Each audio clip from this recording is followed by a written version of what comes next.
Welcome to the deep dive. We're jumping into Eddie Bravo's Mastering the Rubber Guard, the one subtitled Jiu-Jitsu for Mixed Martial Arts Competition. Yep, got it right here. Co-authored with Eric Krause and Glenn Cordoza. And the forewords by Joe Rogan, which is interesting. Right. So the mission today is basically to get a handle on this whole rubber guard thing, extract the core ideas, see where it fits in Jiu-Jitsu MMA. And maybe touch on some key techniques, the transitions, without, getting totally bogged down in every single detail. It's a dense book. Definitely. And those endorsements at the start, they really grab you. Rogan calling Bravo an innovator, saying he turns everyday guys into submission machines. Yeah, and that line about it being a separate branch off the jiu-jitsu tree, that's pretty bold. It really is. What does that signal to you right off the bat? Well, it suggests it's not just like a minor tweak. It's positioned as something fundamentally different, maybe more efficient for submissions, possibly for people without that traditional long-term background. Makes sense. Then you have Big John McCarthy, the USC ref, saying it's subtle but explosive. Ooh, I like that description. Subtle.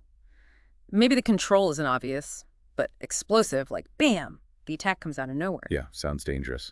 Deceptive control, sudden attacks. Exactly. Precision, body mechanics. Seems like that's the focus, not just brute strength. And then Ricardo Laborio, a BJJ legend, highlights the unique series of positions used successfully at a high level. That's significant, right? Coming from him. Hugely significant. Laborio's nod means it's not just theory, it's battle-tested. It works against skilled people, bridges that gap between, traditional BJJ and Bravo's innovations. Okay, so that sets the stage. It's rooted in 10th Planet Jiu-Jitsu Bravo system. Which is crucial. It's primarily a no-gi system, so Yeah. everything we talk about, you got to keep that MMA no-gi context in mind. Right, okay, part one of the book, Finding the Right Guard. What's the core message there? It seems to be that if a guard isn't working, maybe it's not the guard. Maybe it's how you're using it or not understanding it against that opponent. So it puts the onus on the user, kind of. Yeah, exactly. And the rubber guard is presented as like this potentially versatile answer if you understand its principles. And right after that concept, bam, there's a whole section on stretching. Which tells you something immediately, doesn't it? It screams flexibility, like it's not optional. Butterfly stretch, hamstring stretch, triangle stretch, they're right there in part one. It's foundational. They're basically saying, look, you need to prep your body for this. You need that range of motion to even get into these positions, let alone hold them. It's maybe more demanding flexibility-wise than, say, a standard closed guard. Makes sense. Then there's that bit about gay pants, which seems a little odd given the MMA focus. Well, it's acknowledging the difference, I think. The key takeaway is that in no-gi, without the fabric grips, people tend to stay way tighter. Right, no collars, no sleeves to grab. Exactly. So you need a guard system, like the rubber guard, that can break down that tight posture and create control without relying on the gi. You need intrinsic control from your body. Okay, so versatile, needs flexibility, built for the tight no-gi game. Got it. But then, part two jumps into half guard. Why start there before the main event? Well, think of half guard as like a major crossroads in grappling. So many fights end up there, right? True. So the book covers it thoroughly because the principles you learn there, control, framing, leverage, they're universal. Plus, half guard can be an entry point to the rubber guard or a place you recover from. You gotta know how to operate there. And they highlight the lockdown technique in half guard, Yeah. where you trap their leg. Yeah, the lockdown is huge. You control one leg, you basically kill their base and mobility on that side. It disrupts everything. So it helps you sweep from half guard, submit. Or just control them while you maybe work to transition up into the rubber guard. It buys you time and limits their options. Super important tool. And the sweeps they show, like old school and the electric chair sweep submission. The old school is, more traditional leverage, but the electric chair, that one definitely hints at the more unorthodox, submission-focused 10th Planet style. It shows you're attacking, creating threats, even from what looks like a defensive spot. Okay, that leads into part three. Butterfly guard. Another key guard, we see it all the time in MMA. For sure. Butterfly is super important for MMA. Those hooks let you elevate, create space, mess with their posture. Vital when someone's trying to posture up and punch. And how does it connect to rubber guard? It's often a stepping stone. The openness of butterfly, the way you can lift and off-balance them, that can create the opening you need to swing a blade high and start climbing into the rubber guard setup. It's another transitional hub. They give examples. The Jean-Jacques sweep, Classic, effective sweep from butterfly. And cocoon to X guard sweep. That sounds like flow, right? Yeah. Moving between guards. Exactly. It shows it's not about just one position. It's fluid. Butterfly guard can lead to X guard, can lead towards rubber guard. It's all connected. It showcases that whole integrated guard system idea. Right, finally. Part 4. The main course. Rubber guard itself. What's the big idea? Okay, so rubber guard. It's an open guard, but a very controlling one. The main goals are slow the opponent down, break their posture, especially if they're trying to sit up. To strike or pass? Right. And then create unique submission setups. You usually have one leg way up high, maybe over their shoulder, and the other foot kind of anchored. Creates this strong, flexible frame. And the first thing they talk about is breaking opponent down. Yeah. Techniques like nonstop and just breaking opponent. What's happening there? That's about the initial engagement.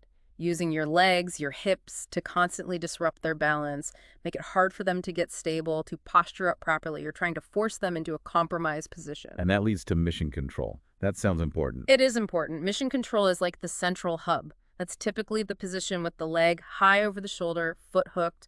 From there, you've got really good control of their upper body posture. Why is that the command center? Because it seriously limits their ability to strike effectively, and it makes passing really difficult. Your connected leg structure is strong but adaptable. It's the stable base you launch your attacks from. And a big part of that seems to be controlling their arms. Yeah. Right, getting hand to the mat. Crucial. Absolutely crucial. If you can control one of their arms, pin it down, you take away a post, you take away a striking weapon, you make it much harder for them to pass. Techniques like the zombie and the exhumer are about doing that. Exactly.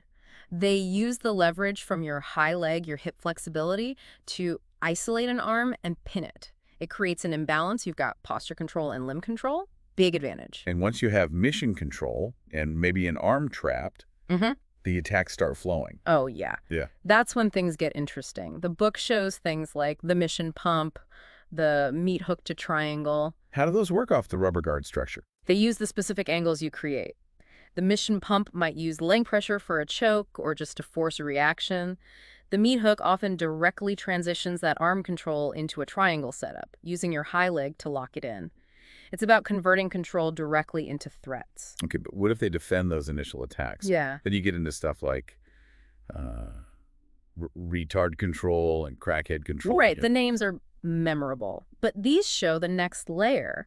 If the first attack is defended, you don't just lose the position. You transition to these other forms of control, like maybe using your shin across their head or neck area, setting up different angles. So techniques like the duda, the pump, Yeah. they're follow-ups. Exactly. Follow-ups, adjustments. It shows the rubber guard isn't static. It's dynamic. You react to their defense, you shift your control, you open up new attacks. It's about maintaining that initiative. Then there's the pyramid system. What's Yeah. that about?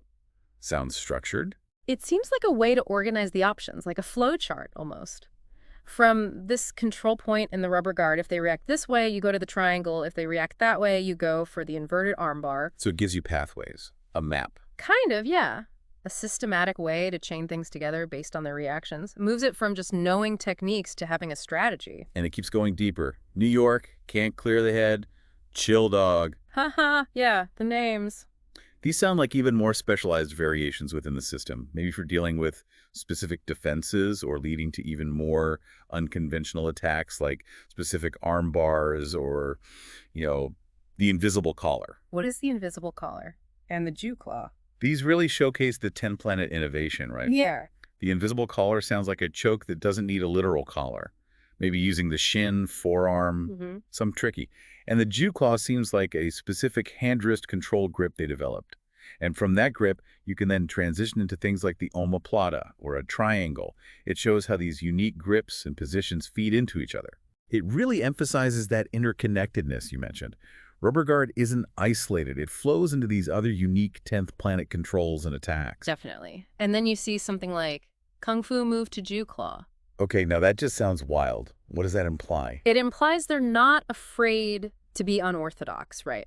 If a movement, even one that seems unconventional, helps you transition effectively into a dominant control like the Jiu Claw, then it's valid. It's about what works in that no-gi MMA context. Results over tradition, maybe. Seems like it. It reinforces that the rubber guard is part of a bigger system, one that's constantly evolving and incorporating effective tools wherever they come from. Okay, parts 5 and 6 seem to broaden the scope a bit. Part 5 introduces spider web. Yeah, briefly. Spiderweb is another advanced guard position, often focused on arm control, like for arm bars and triangles.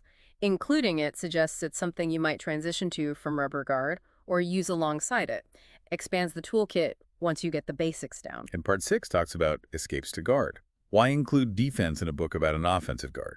Because you got to be well-rounded, right? Even the best guard player gets their guard pass sometimes. Sure. So showing escapes like getting back to guard from mount or side control is essential. It complements the offense. You need to be able to recover to your guard to make it work. It's about the whole grappling cycle. And finally, there's mention of troubleshooting the rubber guard. What kinds of problems would that likely cover? Oh, the common frustrations, I bet. Like, what do you do when they just grab your ankle and try to break your structure? How do you deal with someone stacking you super heavy? Right, the stack pass defense. Oh, Or even defending slams in MMA. exactly. A troubleshooting section is vital for practical application. It addresses the counters and defenses people will use against the rubber guard. You need answers to those problems. So wrapping it all up, this book isn't just showing moves. It's outlining a whole system, isn't it? A very interconnected, specific system for MMA. Absolutely. It's built on that foundation of extreme flexibility, controlling posture, controlling arms, all leading to these unique submission chains and transitions, very much designed for that no-gi close quarters combat. And it doesn't ignore the basics like half guard and butterfly, but uses them as springboards into its own distinct layers. Right. Mission control as the hub. And then all those uniquely named positions and attacks branching off, the pyramid system trying to structure it. It really is like a different dialect of grappling, like you said. The terminology alone, zombie, meat hook, chill dog, invisible collar, it definitely makes it memorable and points to that innovation. And having guys like Rogan, Big John, Laborio, people who've seen it all endorsing it, well, that gives it serious weight, shows its effectiveness in the real world at the highest levels. It definitely challenges traditional thinking about guard play. A great example of how grappling keeps evolving for MMA. It really is. So, for everyone listening, digging into something like the rubber guard gives you this window into how techniques adapt and change. And it kind of makes you wonder, doesn't it? What other maybe unconventional, weird-looking techniques are being developed right now? Things might look strange, but are actually super effective based on solid principles. What's the next separate branch? That's a great thought to chew on. What underlying principles make unconventional things work? Exactly. Something to think about. Until our next deep dive, keep exploring.